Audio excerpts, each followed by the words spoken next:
Welcome to the Samson Strength Coach Collective podcast. We are joined by Mike Durand. I am your host, Anthony Grasso. Mike Durand is the director of strength and conditioning at Seattle Prep in Seattle, Washington. We are super grateful to have him here today.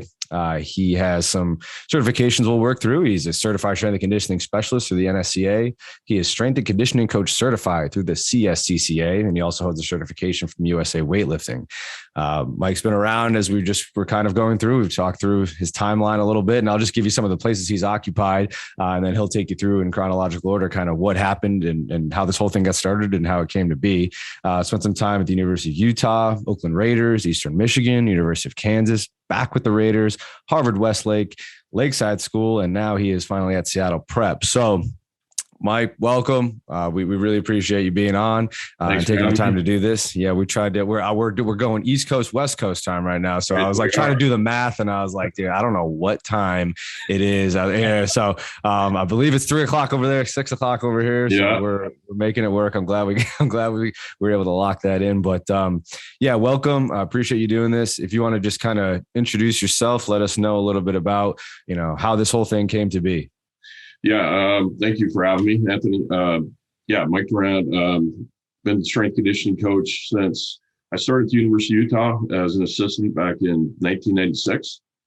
I spent 3 years at Utah and then went on to do a season-long internship with the Oakland Raiders, and then got hired at Eastern Michigan University as an assistant, spent 2 seasons at Eastern Michigan, and went to the University of Kansas, spent 1 year at the University of Kansas, and then got hired back at Oakland as a full-time assistant strength coach.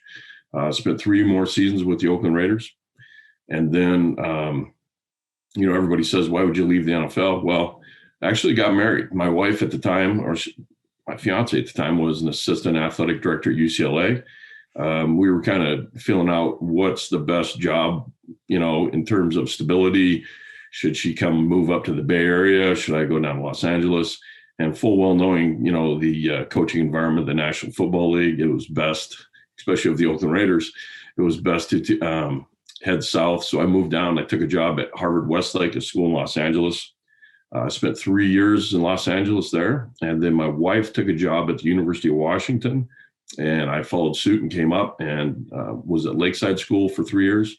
And then I've been at Seattle Prep for the last 13 years. Yeah. And we were just talking about that, the 13 years at Seattle Prep to finish things off. That actually kind of took me by surprise. I'm trying to follow the timeline and wow, this guy. So you've really had some extensive experience and a ton of exposure, obviously, to a wide variety of situations, probably different circumstances, different restrictions, different people, absolutely. Different coaches, right? There's, what people don't know is I worked for 9 different head strength coaches. Wow. Yeah. So I worked for 9 different head strength coaches. 9 different head strength coaches. And I bet the amount of sport coaches you worked for probably even longer list. I can't even begin to tell you. Yeah, absolutely. That's super interesting. And I think it's great because it kind of follows the theme, as I was mentioning, the idea that we're in a position where we're trying to create some sort of longevity, create some sustainability in this field. The industry sometimes feels like it's moving in the right direction. Sometimes you come across situations that makes you feel like, okay, there's a little bit of a discouraging element to it, right? But you have figured out a way to obviously make this work while adjusting to the scheduling and the career path of your wife too, which is super interesting, super unique. So, and we can get into that down the road. But I think first, what I'd like to get into, just so people have an idea of, who you are and what it is that you try to accomplish and provide for the athletes at Seattle Prep. And then it's something that, what a theme is like, okay, well, if I was to ask you that question, most of the time you're thinking, okay, I'll just explain what it is that I do. But obviously, Mike, as someone who's been around, it's more so who you are, right, for these athletes. And I think knowing, been there for 13 years, I'm sure they appreciate more so who you are as opposed to just what you provide in terms of a product. Although I'm sure the product is great. So if you want to just kind of take us through what your responsibility, your role is at Seattle Prep, and maybe some of your philosophies and how you've gone about trying to be who you need to be for the people in that community. Right. So full-time strength coach, and in the state of Washington, honestly, there's not a lot of full-time strength coaches at the high school level. It was a unique experience to be able to come in and develop a program from scratch. And, you're the first strength coach they've ever hired. So that was a very unique experience. And that's a big part of the fun of it, And the beauty about it is we've actually incorporated strength conditioning classes within our PE curriculum. So what we have is we've got, our 0 period before school where we have groups that lift before school. And those are primarily team sports that we have before school and after school. But then we've got strength conditioning classes that are offered throughout the day. And we have, we're on an AB block schedule. So it's a rotating schedule. We have 4 hour-and-a-half periods per day. So we actually offer 5 strength conditioning classes per semester. Nice. And they're open sophomore through seniors.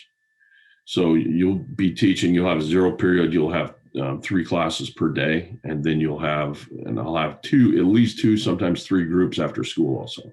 Okay. So the hours you look at are very similar to what you were very familiar with at the collegiate level, which is, you're putting in 12-hour days. And to be honest with you, that doesn't change too much at the high school level. You still train people on Saturdays because you have in-season teams where you need to utilize those Saturdays to get them in. So it's very similar. I'd probably say that I run my program very similar to the way I did when I was at the collegiate level in order to accommodate those kids and all those athletes. I think it's kind of grown. It's been like I probably work with on an average day, I'll have upwards of 180 to 200 kids a day that I work with. Wow. So yeah, the program has grown substantially. That's awesome. And like you said, that's pretty unique that you got an opportunity to establish that on your own. I think that that's something that's becoming a little bit more popular too, is to see the eagerness that a lot of strength coaches have to maybe move to a different level or a totally different scenery or circumstance, just for the opportunity to create something that's their own, to establish their own roots somewhere, even if it's a little bit more difficult at the start to try to get resources, get backing, get, some support from people, right? Get staff and obviously sort of set up a system. The reward, I'm assuming after 13 years, you've probably got a pretty smooth sailing system that kind of like works itself through and that people obviously have come to respect over the years. Would you say that that's true? You want to talk a little bit about kind of like what system you've developed and kind of how you guys go about executing it? Yeah, we do. We have, for our incoming freshmen, we actually have a summer program set up for all of our incoming freshmen who are our athletes. And it's an 8-week program that we start in June. And what it does, it allows us to be able to get those kids and begin to incorporate them into how we run our program. And we begin, just like everybody, we begin with a lot of body weight training. We do a lot of simple movement things to kind of get them incorporated. And we do, it's mainly teaching, right? The first 8 weeks, it's just teaching and integrating the kids into the program so that when we actually start the school year, they've got a pretty solid foundation of 8 weeks. So when they come in, they're able to feel comfortable with what we're teaching in the weight room, right? And so as they go into our sophomore, junior, seniors, it's what we try to do is we've got that set up so it's the vertical integration where they begin to do as sophomores. We kind of have like 3 really separate programs set up. We have a freshman program, then what we have is our sophomore transitional program, and then more of an advanced program for the kids who have been in the system for 2-3 years. Yeah. So it just allows us to have that time set up. Now, I would also say there's always room for improvement. I'm hoping that we can begin to incorporate more things within our freshman PE classes that are going to be more of teaching things towards weight training, because not all kids have that opportunity in the summer. So it can be a little bit harder transition for a lot of those kids who don't come in the summertime. So sure. I'm hoping that we can continue to integrate that stuff into our freshman curriculum. Okay, nice. Yeah, that makes sense. That is a nice system that you have. It's nice to have some of the access that you have. You probably have a little bit more access than a lot of high schoolers may have in general. So and the time that you don't have, you probably try to, maximize and pick up for it elsewhere. Do you have a staff, or is it just you, or just me? Right. Yeah, Just me. one man band. I have a part-time coaching stipend in the summer that comes in and helps out in the summertime.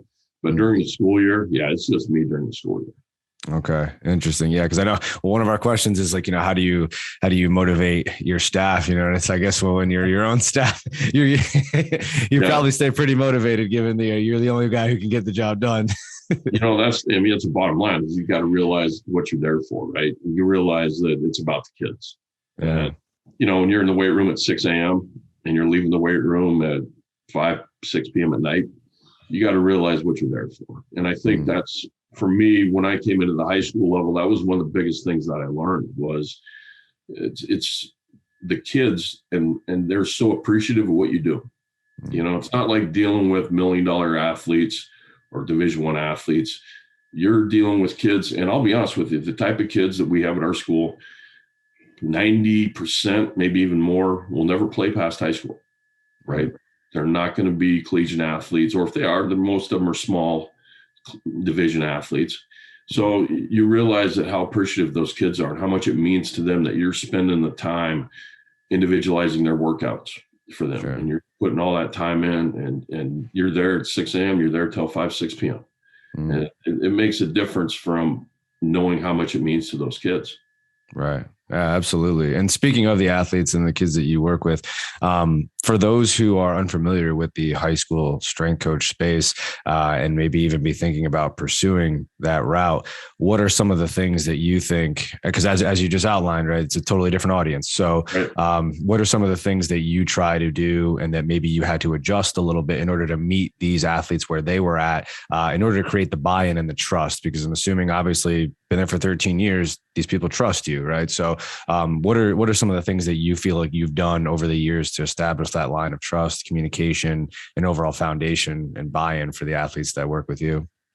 I think probably one of the biggest things is getting the kids to understand how much time you're putting into them and that you're actually there for them. Like the number one, you're there for them. And it's about gaining their trust. And it's, when people talk about, and, you talk about a buy-in, a lot of people today are talking about how do you get your athletes to buy in? And I don't honestly believe there's any magic formula. It takes time and it takes putting the work in every single day. And because it's a two-way street, it's the athletes got to put the work in and they got to show up every day to get what they to get out of the program, what they want. And you've got to be willing to put that time in to gain their trust for them to show up every day. Right. I just don't believe there's any magic buy-in that you do. I think you've got to put forth the best program that you can. You've got to show them that you care, that every day, you make an effort every day. When you have a group in the weight room and you got 25 kids in at one time, you have to make an effort to talk to each kid. You have to make like for me, I watch last sets on all the major movements that we do. And you take time and you coach each kid, you talk to each kid. And I think what you have to do is you got to be willing to do that on every kid, that every group that comes in that weight room. You've got to be willing to talk to them. And in terms, you've also, you have to make adjustments to every kid based on what's going on with them. So it takes time. There's no special formula, I don't think. Right. Yeah. It's probably something that's always, fluctuating, right? Like the levels of trust and buy-in, right? It's not something that you just have and then you can continue to stabilize, right? It's something that probably needs to be proven each day. And I think the kids probably pick up on that. There's never going to be 100% buy-in. Right. No matter what level you coach at, no matter where you're at, there's never going to be 100% buy-in. But what you're hoping is that you reach the majority and you can positively affect that majority. Yeah, absolutely. when it comes to your coaching style, and obviously you've been at a ton of different places and you've obviously worked with a variety of different athletes. Would you say that your coaching style has changed over the years from when you started to how you are now? Maybe you're already cracking a smile. So I guess I do want to have like a kind of sort of like a double prong to this. Cause like, obviously you've got a ton of experience, right? So I do wonder, and I'm starting to get to this point myself in my career as a coach, is I'm really trying to do a ton of reflection and absorbing as to like who I was, who I am now, and who I need to be in the future kind of deal. And really like identifying where I fall short and meeting some of those standards. So, someone who's obviously got the experience that you have, would you be able to kind of take us through your coaching evolution, I guess, like how your coaching style has changed for better or for worse, and maybe some of the things that you've done to work on yourself in order to improve that?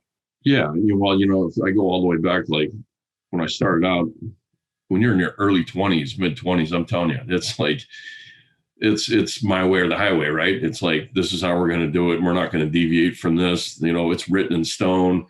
You're going to rule with an iron fist. We're going to start to finish. It's got to be done just like this.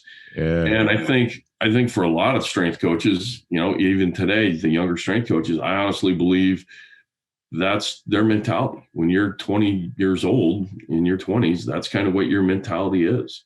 Mm-hmm. I think for me, having the opportunity to work at a lot of different levels, it teaches you how to work with a vast different backgrounds of people. Mm-hmm. You're working with collegiate athletes, and then you're going to work with NFL athletes, and you're trying to deal with NFL athletes. And that becomes incredibly individualized in terms of how they want to be dealt with. And you have to learn how each person wants to be dealt with. I mean, when I was in Oakland, there was four first ballot Hall of Famers on that team. Mm. And you've got to learn to work with those guys individually on how they want to be treated. And it's a completely different atmosphere than the collegiate setting. Mm. And so you've got to work with them at that level, and you learn to adapt. And I honestly think that time in the NFL gave me a very good perspective then going to work at the high school level. The high school level, like for me, the first 6 months was chaotic and not easy coming from the NFL. I was literally coaching on the floor in the NFL on a Friday and sitting in a high school office on a Monday. Yeah. Literally 72 hours apart. Mm. So learning how to work with high school kids is a whole different animal. Because the one thing about the high school kids is that they're looking for a ton of direction. I mean, they don't know what to do compared to when you're working with NFL athletes who've been doing this for a long time. Right. So I think that's one of the biggest things is like at the high school level, it has really taught me how to be more adaptable, how to be more patient. I think probably one of the biggest things is you really have to learn to be patient and more understanding. Far more than I was when I was in my 20s. Right. So, it's your coaching style does have to change. And for me, I'm very thankful of the opportunities of the different places I worked that helped me understand that. Yeah, absolutely. I can imagine that's a great story, right? On a Friday in the NFL, Monday, boom, at the high school level. I mean, your eyes must have been like, dude, what are you doing to me? Like, what's in front of me? Yeah, like I said, the first 6 months at the high school level, it was not easy. It was hard to gain the understanding of how things operate, working. I went from working with guys who were in their mid 30s and were Pro Bowl athletes to working with 14, 15, 16-year-old kids.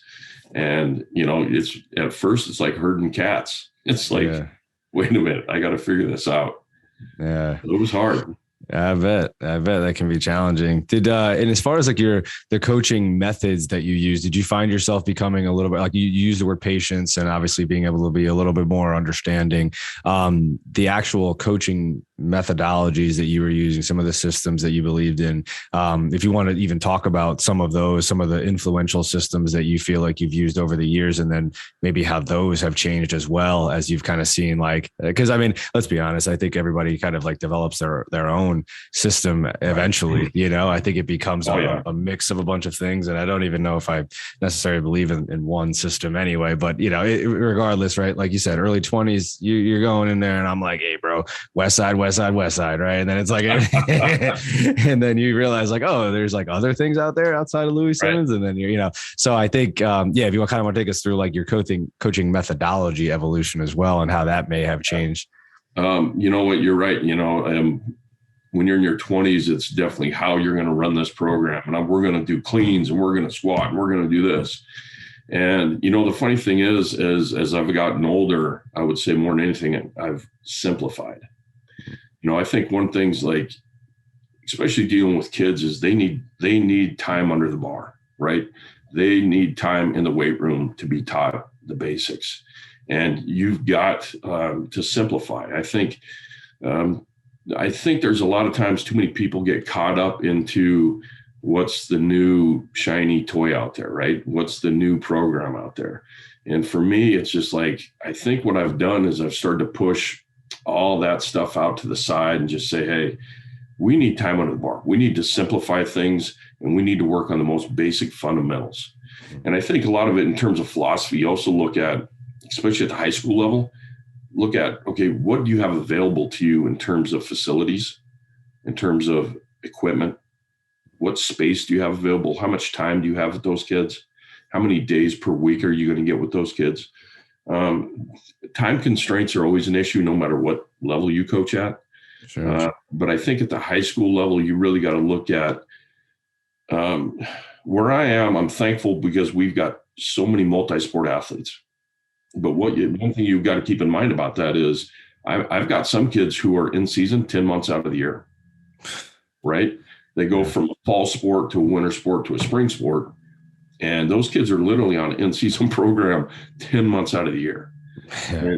So I think those are things you got to keep in mind, right? And it's like, okay, how many kids can I bring in the weight room at one time safely? And you look at how many kids can we bring in? What equipment do we have available to us? What are the most basic things that we can do with our kids to get these kids the best workout possible with the time we get, the time per day, the time per week? And you got to look at that. And I think if anything, I've really simplified things. I've pushed everything else out and just said, hey, let's focus on the basics. Let's get great at the basics. Whether you're doing a strength workout or you're outside doing a speed agility workout, focus on the basics, because when you're dealing with 14 to 17, 18-year-old kids, that's all they need. Right. They don't need the big fancy bells and whistles, even though I'll tell you, they see it on Instagram, they see it on social media, and they'll be the first ones to bring it up to you. Oh, coach, hey, I saw this drill last night. You should be doing this. Right. And I get that. Trust me, that's almost a daily occurrence. I can imagine. So, you get a lot of that, and you get a lot of that from parents too. Oh yeah. But if anything, it's just simplify, cut out the fat, and just go with the meat and potatoes.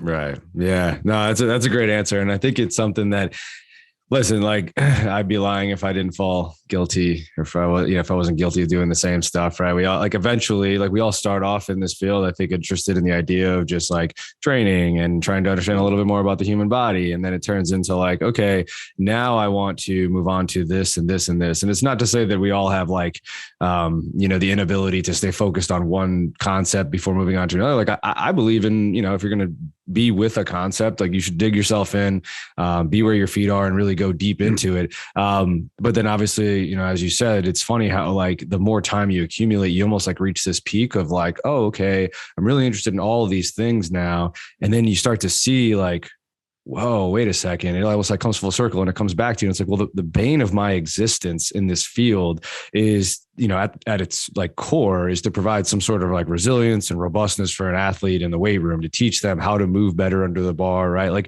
That is I guess I don't want to speak for, the creators and founders of strength and conditioning, but I would assume that was kind of what they had in mind, right? It was we're going to get under the bar. We're going to be in the weight room. Right. So, and although and everybody's kind of got a different view of that. And I think, at different times, right. I even, myself, I criticize sometimes what's actually taking place in the weight room. How much of an impact are we actually having? Right. But ultimately when it comes down to it, it's that is the craft. And I think, like you said, getting back to that low hanging fruit and those things that are actually like the bare bones, the basics and the foundation, especially for your audience, I think goes such a long way. And I don't know, I think there's probably, for someone like yourself who's still doing this and obviously has found a way to make it work at the high school level for 13 years, there's probably a genuine passion and just something that's in your blood that you just enjoy seeing somebody not be able to perform a movement and then get them to the point where they can perform a specific movement in the weight room. And, as simple as that sounds, it's a massive driver for a lot of people in this industry, I think. Oh, it is. Absolutely. And that's got to be your goal every day. Like I tell people, like I have one kid who always sticks out in mind to me. And when I was at Lakeside, I'd gotten a call from a parent, and it was a kid's mom, and he wanted to play freshman football. And she gave me a call, and she was like, he wants to play freshman football. I'm scared to death. He only weighs 87 pounds. Right. And she goes, I want him to get into weightlifting, but I'm really scared about him weightlifting. And I said, hey, do me a favor, bring him in and let's sit down and talk. So he came in, I actually put him on the scale. He was 87 pounds. He was about 5'3", 5'4". And I said, the weight room's exactly where he needs to be. I go, I know he wants to play football. I said, we can get him in the weight room. We're going to get him stronger. He's going to continue to mature. He will put on some muscle. He'll get bigger. And that added strength is going to help protect him when he plays football. And so this young man was just an incredible kid. And he was 87 pounds coming into his freshman year when he started training that summer. And then at the end of his freshman year, he was 127 pounds. Wow. So you look at what he did. So, I mean, the kid worked his butt off. He's just one of those great kids. But it's about that process. And it's about seeing that as a coach. You see that dedication and drive in a kid, and to see where he wants to go and no matter what, and they work that hard to get there. That's what it's about. Yeah. That's what it's really about. Absolutely. That's a great story. That's a great example, right? Like that's somebody who has a specific need, and you're the guy who can meet that need. So it's not like, all the bells and whistles, like you said, they go to the wayside. It's just, let's just get down to the meat and potatoes and do what needs to get done. Yeah. And the simpler you can keep it at the high school level, I believe the more effective it's going to be. Yeah, absolutely. And as far as, the setup with the sport coaches at Seattle, I don't know exactly like what the relationship is, but I'm curious, like, especially because I'm sure it's different at every high school. There's some high schools who have a different setup, and the interaction that you have with them, their kind of expectations from you, or is there like, what's the dynamic of the relationship there, and their thoughts on kind of how you've gone about approaching things for their athletes? You know what? I'd say for the most part, it's very positive. A lot of the coaches at the high school level are very thankful just to have somebody who's going to run that aspect of it. Right. Because for the most part, high school coaches are pretty much responsible for doing it themselves. Right. Those sport coaches. And I think in the environment we're in, what we created is it's given those coaches where it's something they don't have to worry about. It's something where they give us their athletes. I'm responsible for training our athletes, and the coaches are very appreciative. It's just one less thing they don't have to worry about, because high school coaches wear so many hats. And then you've got a large number of coaches who are literally just the stipend coaches who only come in the afternoons, and you pretty much only see them during that season that they're there. So having someone who's full-time on campus who can actually work with their kids morning through evening, I think they're very appreciative of it. You don't run into too many issues, you've always going to have the issues with some coaches who think they know the weight room and always want to put their 2 cents in. I mean, you're going to run into that anywhere you go. Right. We've all done, as a strength coach, it's 100% guarantee at some point in time in your career, you've dealt with sport coaches who honestly believe they know the weight room better than you do. And I've dealt with it countless times at every level. Yeah. But I think in this day and age, seeing the specialization of the strength coach in the weight room, or being able to do the speed and agility work, a lot of coaches are very appreciative of it.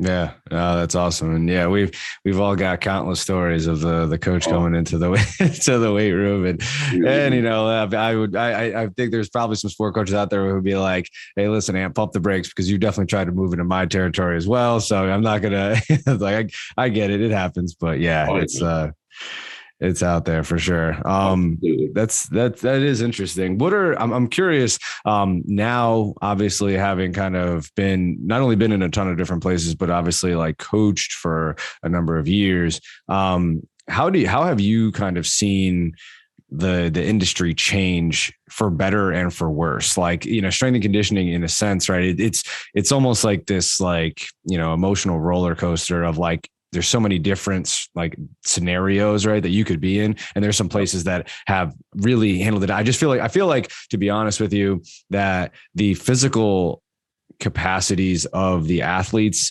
and just the overall commercialization of sport has moved so much faster than I think the actual foundations of like physical prep and just strength and conditioning, sports medicine. I feel like the foundations were almost like skipped a few steps along the way, and we're kind of like trying to pick up the pieces and still like mend it in a way. But obviously, right, I've only been, X amount of places, but you've obviously seen it at the NFL level, the college level, now the high school level. Yeah. So like the state of the industry, like, how do you think it's changed?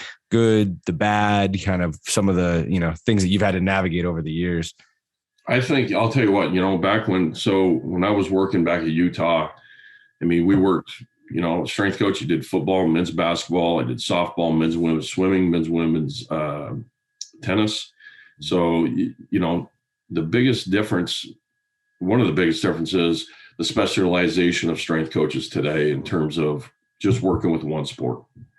Back in the day, we used to work with all sports. I mean, all of us, every assistant was on the floor with football. And then we always had a couple extra guys working with men's and women's basketball. And then you had your own individual sports that you trained. And today you see, football only strength coaches, basketball only strength coaches. You're getting to the point where you're starting to see even the Olympic sports are starting to get more specific towards working with only one or maybe two sports. Right. And that's kind of sad. I really think that's kind of sad. And I understand why it's that way. I completely get it. But I also think it can be a little bit, I think that you're missing out on a lot as a strength coach if you're only doing one sport. I truly believe that. And I know there's a lot of people who get into strength conditioning, and I'm not going to lie, back in the 90s when I was doing this at Utah, I was like, I want to be just a football strength coach. I was that ignorant, right? And, I want to do this and I just want to work with football. I just want to go to the NFL. And what you're missing out on, I think, is becoming a better rounded strength coach, because I honestly believe I compare that to being a specialized sport athlete at a young age, whereas you're missing out on a lot of things that are going to make you a better athlete if you only specialize in one sport, especially at a young age. And I think it's the exact same thing as a strength coach. You're missing out on a lot of things that can make you a better coach, a better communicator, a better person of understanding how to work with a lot of different types of people if you only work with one sport. Yeah, the tools. Absolutely. And I think that's critically important in our field. And I understand why it has gone to the specialization aspect of it. The birth of sports science and all the technology that has emerged, especially over the last, 6, 7, 8 years. It like you said, it's growing faster than the profession of strength conditioning is kind of lagging behind in terms of catching up. And I think the sports science aspect is great. And I think there is a great place for it. But I would also say that at times I think we get so caught up in the advances in the technology, we forget about the basic fundamentals. And we forget about what our job really is as strength coaches in terms of developing strength, the speed development, the conditioning. Sometimes we think that the technology is the answer. And I don't have an issue with the sports scientists in creating these positions, because the more positions we can create within the industry, the better it's going to be. However, they've got to learn to work together. I'm a lot of strength coaches I talk with, there's a lot of division between the strength coach, the sports science department, there can be a lot of animosity between the two. Right. It's because the bottom line, hey, as a strength coach, you kind of feel like you're getting your toes stepped on a little bit. Right. And that's not an easy thing to swallow in probably one of the biggest ego professions in the world. Right. So the technologies is good. I think there's a place for it, but I think we've got to do a better job of learning how to collaborate on everything and bring everything together so everyone works together. And that would be with sports medicine, sports science, strength conditioning, nutrition, psychology, the psychological aspect of it with sports psychology. I think you're beginning to see those come under one umbrella, but I think they've got to learn how to work better together. Yeah. The bottom line at the end of the day, it's not about us. Why are we doing this? It's for the athlete. Right. Yeah, no, that's a great answer. And I think that one of the issues that you might be referring to when it comes to the sports science aspect of things, and obviously the more data and information that we have, of course, initially we think this is a good thing. We have more information. We have some things that can help guide our decisions. I think oftentimes we are allowing the data to manipulate our decisions as opposed to just drive conversations in a certain direction, right? Like, as you say, data and information can be a great thing if it's going to provide a platform where sports medicine is now communicating a little bit deeper and through a system with strength and conditioning, and sport coaches are looking at the data as a way to say, okay, well, this is what we had planned on doing, and here's kind of what we're seeing and what's being told to us from, some of this GPS, for example, like what we're actually doing and some of the effects we're actually having out there. So, I mean, I think that's one, situation, right? And then obviously the sports scientists. And I used to, I remember I spoke to a class when I was at UConn. I spoke to, it was an undergrad exercise resistance course. And I went and spoke to them a couple times. And I remember one of the things that I talked to them about, I was like, a lot of them were interested in the human performance lab and then trying to take sports science and apply it to the field. And I was like, that's super cool. Like, I think that's a great idea.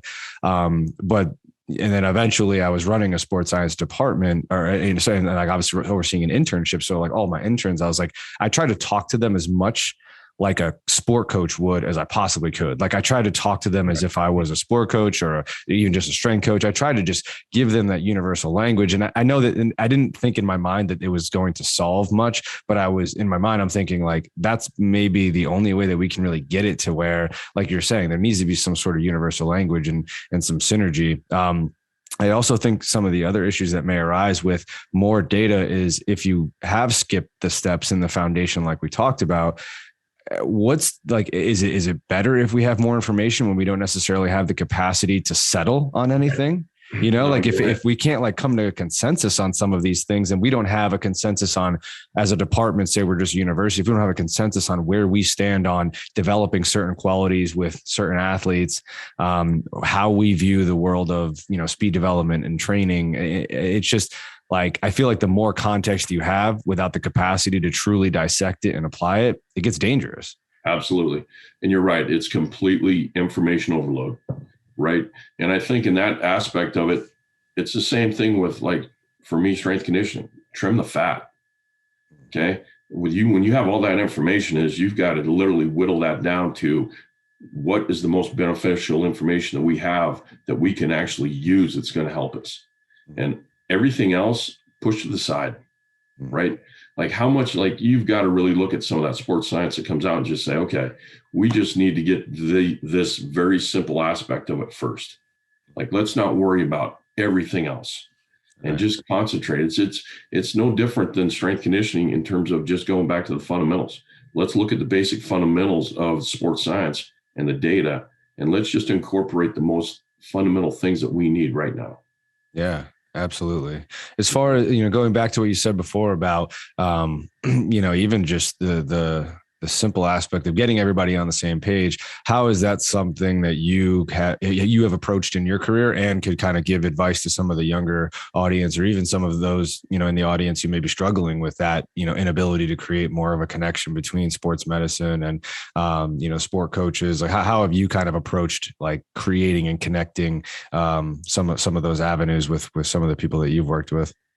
I think the one thing is, like, at the high school level, it's still basic fundamentals. It's basic communication, right?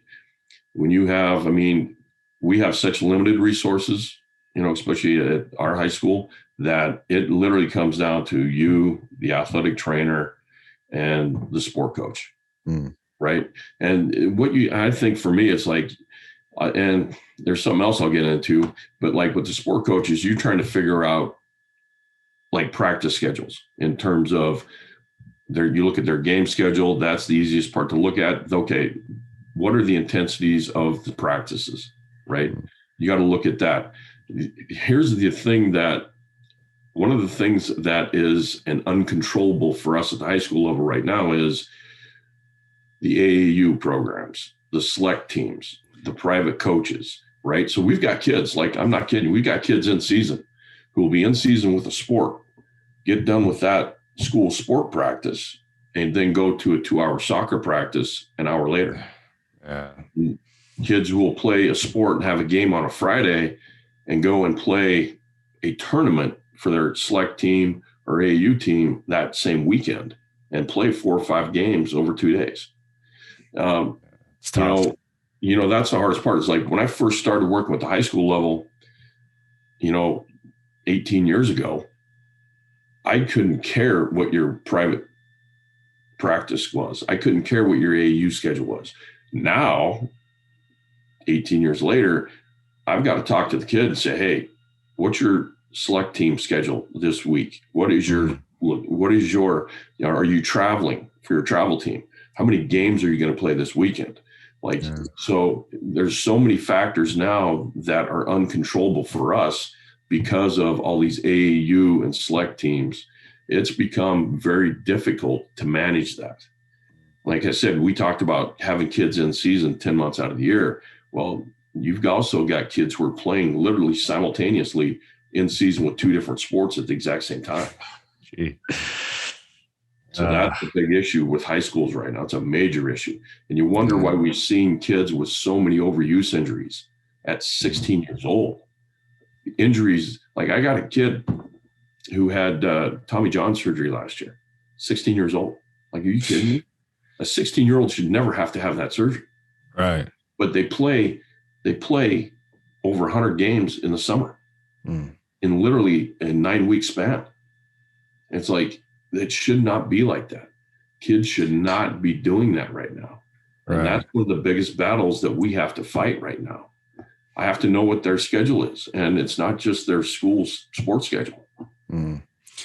Yeah, that's challenging, and it's borderline dangerous. I do think we are getting to a point where, like I said, more access and more work. Obviously, I think there's been a large push to, put that out there. It's like, hey, more is not better and less is more kind of thing. And I think a lot of people say it, but I do think understanding what it truly means and how to apply it is a totally different ballgame.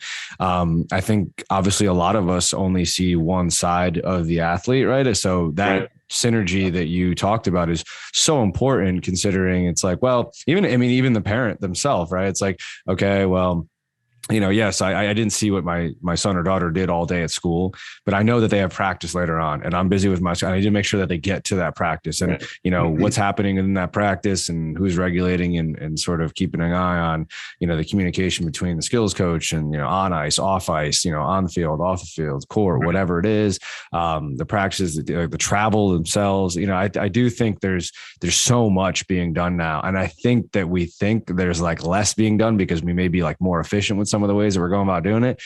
But man, there's a lot of work we're placing on these athletes, and we're not just talking about the physical stuff either. I mean, obviously you get into, you see it obviously working in the high school. It's like, the social obligations, the emotional stress of friends and trying to figure out who you are on top of schoolwork. And I mean, it's just, it's really ripe for, a bad recipe for, to lead us down a path we don't want to go down. No, that's the hardest part, is dealing with the fact that these kids are trying to please everybody, and they're trying to do so many things at one time. They multitask so many things at one time. And I'll be honest with you, one of the biggest issues we're going to have, and that we have, is parents who put that stress on their kid, because in their mind, well, no matter what, their kid's getting a Division I scholarship. Right. If they don't play for this select team, if they don't play on that AAU team, or if they're not on that travel team, and then they've got to work with this private coach too, right? Mm-hmm. They've got to do all this extra stuff because they're going to be a Division I athlete. The hardest thing for a lot of people to come to the realization of is you're not a Division I athlete. And I see it. Every year. Every year. I can't even begin to tell you how many times people walk in the door and think they're going to be a Division I athlete. And then it's hard because I'm not going to lie. It's right around either the end of their sophomore year or sometime their junior year where that realization sets in. Right. And it's a very, very hard pill to swallow that you're not going to be a Division I athlete. Right. Yeah. I think also another issue, and I guess like I was thinking about this earlier, I was eating lunch, actually. It's kind of a random thought, but I was sitting there and I'm thinking, sometimes you notice, certain things in place, certain systems are in place and whatever. And we kind of go about our day. We don't really think anything of it, right? Like I was thinking like, okay, the evolution of strength and conditioning, like it's gotten to where it's gotten to. And sometimes you're kind of like, you don't really even think about it. You're just so busy with the job, right? And you're busy doing what you need to do. And I kind of go back to the sports science stuff as I started to notice. I'm like, well, I'm interested in sports science. Sure. I'm curious. I'm trying to find answers. We want data and all those things. But then it's like the information that we do get, it's like the system is in place, but is this system in place for a genuine reason, or is it in place to satisfy something else that's being manipulated, or whether it's, recruiting or just the overall facade of the optics of making it seem like there's more being done. And I think that's sort of what we're getting into to kind of bring it back to what you just mentioned with all these younger athletes who are specializing and not even specializing. Maybe they're multi-sport athletes, tri-sport athletes, but they're playing year round and they're, training during the day. They have practice for their high schools. They're practicing with their AAU or the travel squad, their personal coach, the skills coach, whatever it is. And it's almost like, I felt like that was another situation. I'm like, on the surface, the system that's in place now seems like, oh, that would be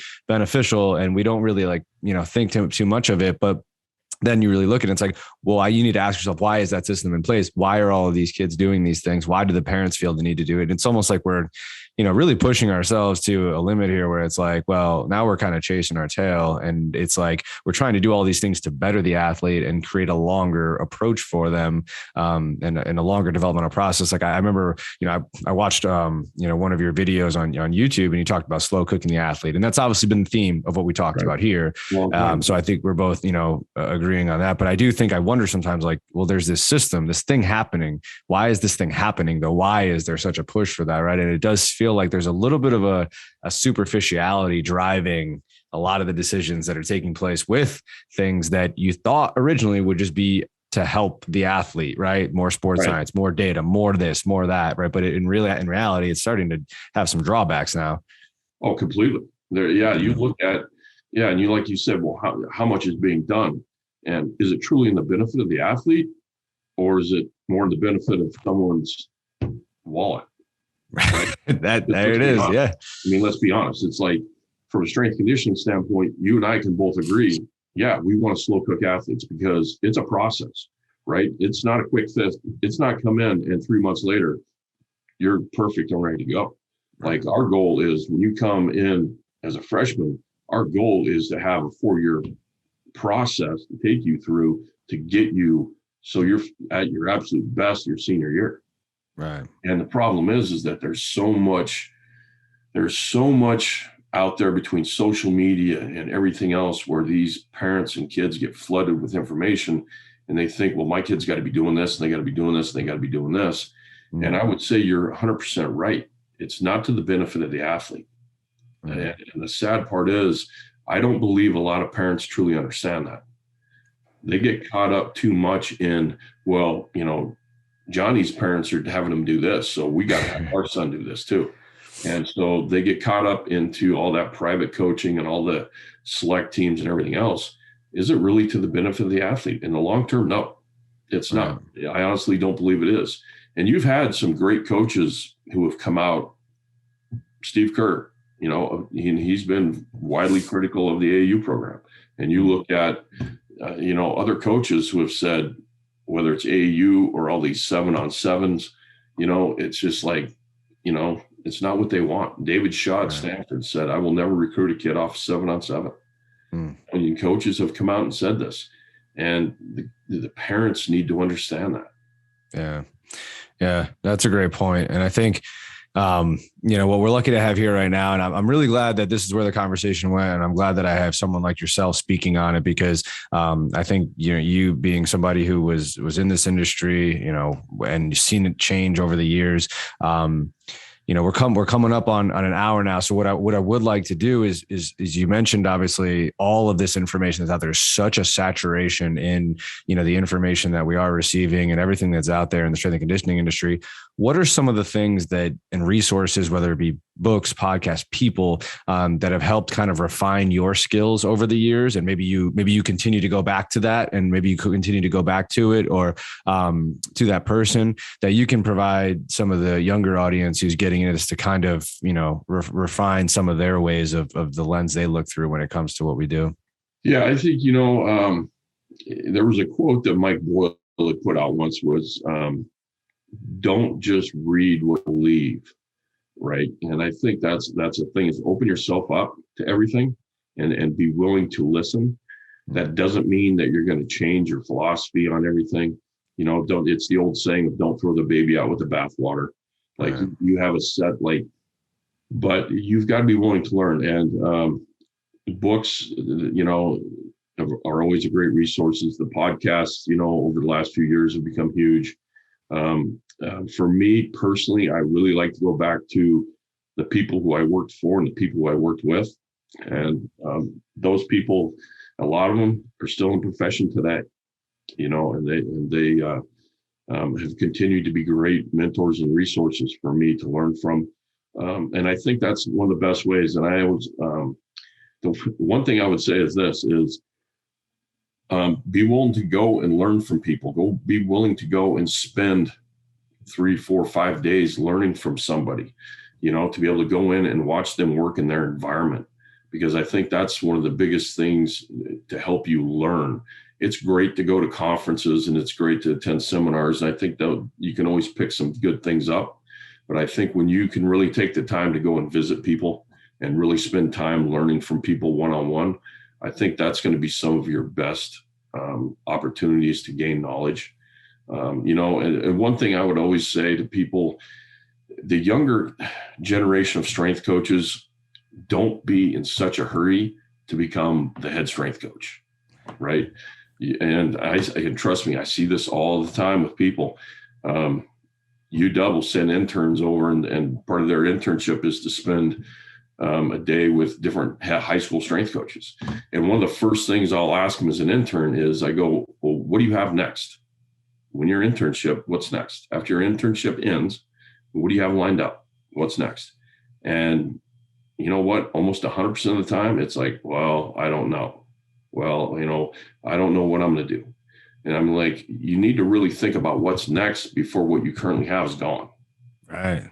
Right. That's a great point. And that's something you kind of have to look at. And I look at these kids, I'm like, well, have you applied to GA positions? Well, if I can't get a GA position around this area, I don't know what I'll do something else. And I'm like, one of the best pieces of advice I got literally my first year at Utah was, be as mobile as possible. Be willing to pack up and move across country. So like, if you're an intern and you get, if you're an intern at the University of Washington and you get offered a GA position at South Florida, you got to be willing to go. Like, if you truly want to be in this profession, you've got to be willing to go. Like, you can't, like, I've seen too many times where kids are not in this profession, are not willing to pack up and go. Be as mobile as possible. Be willing to pack up and go. And don't be in such a hurry to be the head strength coach. I learned more. I can honestly tell you, I've learned more as an assistant strength coach than I ever had in all the years, all the different people I worked for, than I ever did as being a head strength coach. Yeah. Because once you become the head strength coach, there's so many other things that you've got to worry about and so many things that you got to take care of. That learning curve, I hate to say it, goes down because you're doing so many other things and you're wearing so many different hats. Right. Be willing to go work for people. And I told you this, I worked for 9 different head strength coaches. And I'm incredibly thankful for that because it opened me up to so many different philosophies and how to do things. It was the best thing that I ever did was, you know what? I'm going to go work for this person. I'm going to work for this person. Now, I also seen a lot of coaching turnover. And that's, hey, in this profession, that's just the way it's going to be. You're going to see a ton of coaching turnover all the time. And you've got to be okay with that, you know, and you've got to be willing to be mobile and okay with, you know, moving. Yeah. Be willing. That's how you're going to learn. Yeah. Wow. This has been awesome. I hope that you feel, Mike, and I'll give you a couple minutes here to think if there's anything else that you really wanted to get out there. But I do appreciate this. Yeah. We're about an hour right now. So I do want to give a chance for everybody to know, you know, where they can contact you. I don't know if you have social media or anything like that. I'm not necessarily the best social media guy either, but I mean, I'm not, like, I'll be honest with you, like, I really have no social media presence whatsoever. Nice. You can always contact me. mdurand@cprep.org is my email address. You can always contact me through that. I do have a Twitter, Coach Durand 1. So other than that, that's kind of it. I don't have too much else. You're not on there tweeting all day, huh? That's not your thing. Not my thing. Yeah. I've actually decided I use Twitter as like to put articles I want to read so I can go back and read them. So I'll post an article I want to read and I'll go back and read it. So it's so funny because that's become the only reason that, like, I've wanted to delete social media so often. I go through these phases where I'm like, hey, listen, I need to be off the grid for like a couple months here. Like, let's see if I could just get rid of my Instagram, or I'll just delete the app so that I'm not tempted to go on it. And it's funny because the only thing that really keeps pulling me back is like, I'll come across some sort of article or some sort of, I'm like, you know what? That's actually some useful information. Let me save that. And then I'm like, would I have come across that if I didn't have this social media? That's how they get you. You know what I mean? They're just like, that's the way I am too. Yeah. They know exactly what it is that I might be interested in. Right. And they figure out a way to make sure they can take up as much of my time as possible. But again, Mike, really appreciate this. I know you're friends with the guys at Samson, so I know that they appreciate this. I hope that I was able to provide a platform for you to showcase your skills, express yourself, express anything that's on your mind. Obviously, you're passionate about this. You have things that you're passionate about when it comes to the certain state of the industry and the craft in itself. And you deserve to have a platform for your voice to be heard and to be able to especially impress upon younger individuals. So, you know, if there's anything else that you want to say, you know, now's the time. But again, we just want to thank you. No, I appreciate it, Anthony. It's been fun. You know, it's been great to kind of just get out and talk. And I really appreciate you taking your time to do this. Yeah, no, absolutely. And, you know, let's, I'm going to, you know, after we finish up here, I'm going to get your information because, you know, Andy will send you a gift and all that kind of stuff. But I'll get your email and I'll connect with you, and then we'll connect sometime down the road. So maybe sometime when I'm out on the West Coast or something like that. Right. I don't know. But again, thank you. Have a great night, and we'll talk to you soon. All right. Thank you. All right. Bye-bye.